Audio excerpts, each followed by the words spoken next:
Olá pessoal, nesse vídeo 2 a gente vai estar falando de payback, nesse capítulo aí de orçamento de capital.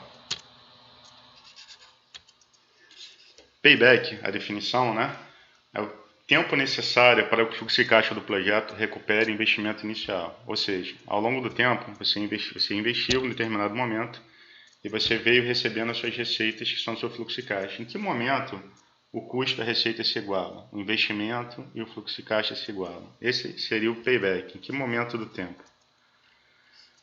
Nos exemplos vocês vão entender melhor. Tá? Então aqui no exemplo abaixo, vamos considerar projetos, tá?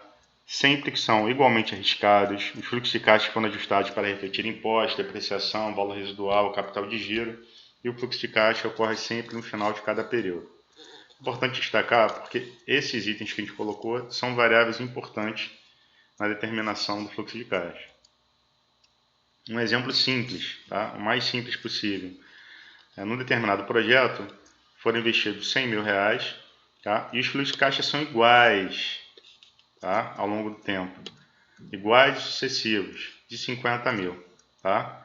Nesse exemplo, vamos precisar de apenas 2 meses para o fluxo de caixa recuperar o investimento inicial. Então, você investiu 100 mil, no período 1 você ganhou 50 mil, ainda ficou com menos 50 no total, e no segundo período você ganhou mais 50 mil e você iguala os seus recebimentos e desembolsos. Tá? Esse é o conceito mais simples possível de payback. Repare aqui no desenho abaixo. No período 0 você investiu 100 mil e você ficou com o saldo do projeto 100 mil. Tá? No período 1 você ganhou 50 mil e no saldo agora você tem menos 50, ou seja, você tinha menos 100 mais 50, ficou com menos 50. No período 2 você ganhou mais 50 com menos 50 que você tinha, veja que o saldo agora é zero. Esse número 2 aqui é justamente o payback. Imagina que esse período aqui está em anos, né? Então aqui, seu payback está em 2 anos. Então, 2 anos é o tempo para você recuperar o investimento, ou seja, que o teu desembolso seja igual ao teu fluxo de caixa, ao teu recebimento. Repara que o payback é um método bem simples, ele não está levando em consideração dinheiro no tempo e nenhuma outra variável externa aqui no processo. Para esse exemplo simples, em que você tem um desembolso e os fluxos de caixas iguais de 50 mil, você simplesmente pode usar a seguinte fórmula: investimento sobre a receita, ou melhor, aqui está trocado, né? Investimento sobre a receita, é isso mesmo. Investimento de 100 mil sobre 50 mil igual a 2. Ou seja, quem gosta de fórmula, você pode dividir simplesmente o investimento 100 sobre os seus fluxos de caixa 50, você vai achar o payback. Complicando um pouquinho, nem sempre os fluxos de caixa vão ser iguais, eles podem ser diferentes. Nesse exemplo aqui, você tem investimento de 150 mil e o fluxo de caixa são diferentes, 40, 20, 60, 40, 20, etc. Repare o seguinte, que no período 0 você fica com saldo de menos 150, no período 1 você recebeu 40, menos 150, fica com 110. No período 2 você recebeu 20, agora você tem no menos 90. Recebeu 60, ficou com menos 30. Recebeu 40, ficou com mais 10. Repara o seguinte, ó.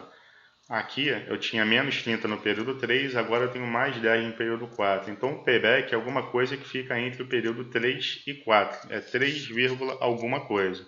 Como é que a gente calcula isso? Para calcular isso, você faz o seguinte, ó. O ano total o ano antes da recuperação, 3, tá? Mais custo não recuperado no início do período. Nesse caso, menos 30 mil, é quanto eu não recuperei ainda, tá? E o fluxo de caixa subsequente é 40 mil.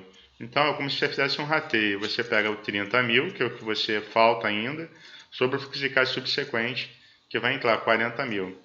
30 dividido por 40 dá 0,75, mais o 3, 3,75. Então, o teu payback seria 3,75. Se fosse anos, é 3,75 anos. O 0,75 você converte em meses, por exemplo. Importante falar que quando você tiver investimento em mais de um projeto, eles podem ser, por exemplo, mutuamente excludentes. O que quer dizer isso? Que você tem que decidir entre um projeto A ou um projeto B. Às vezes você não tem condições de investir os dois ao mesmo tempo. Um ele vai de encontro ao outro em relação ao investimento, seja por questões financeiras ou qualquer outra questão, tá? Então, chama de projetos mutuamente excludentes. Então, você pode usar o payback para decidir qual é o melhor projeto, tá? Então, para você decidir qual é o melhor projeto, você sempre deve considerar, a gente vai dando exemplo depois, que o melhor projeto é que vai ter menor payback. Ou seja, parece óbvio, ou seja, qual o projeto que você vai gerar o teu investimento mais rápido, ou seja, quanto mais tempo você recuperar o dinheiro que você investiu, melhor. Os projetos independentes. Para independente, você vai analisar o projeto individualmente, como a gente fez aqui, se você aceita ou não, sendo que um projeto não interfere na aceitação ou rejeição do outro. Tá? Então vamos a um exemplo aqui de projetos mutuamente excludentes. Então aqui eu tenho um projeto C e tenho um projeto D. Tá?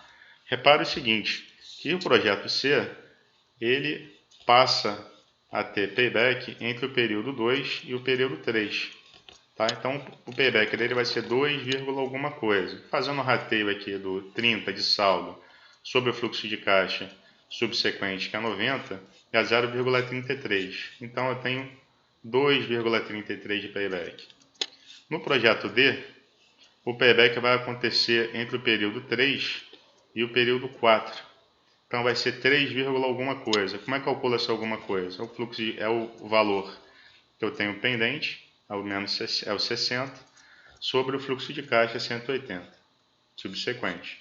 60 sobre 180 dá 0,33, mais o período anterior completo, 3, dá 3,33. Nesse caso, no projeto C e D, a gente deve escolher o projeto C, porque eu recupero o dinheiro mais rápido. Então, a análise simples do payback, que não leva em consideração dinheiro no tempo, levando em consideração aquelas premissas que todo tipo de projetos têm mesmo riscos, se você tem investimento, procura escolher o projeto que você tem um retorno mais rápido.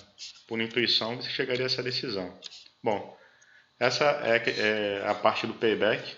A gente no próximo capítulo vai falar de payback descontado, que ele é um pouquinho mais sofisticado que o payback, ele é mais interessante, tá? Lembrando que o payback apesar dele, talvez pela sua própria simplicidade, ele é muito usado nas empresas, apesar de ser simples, porque ele é intuitivo e ele te dá uma visão rápida de quanto você recupera o seu investimento. O payback descontado é um pouco menos usado, porém ele é mais correto, tá? E tem outras que a gente vai ver lá na frente que seria mais adequado para análise de orçamento de capital.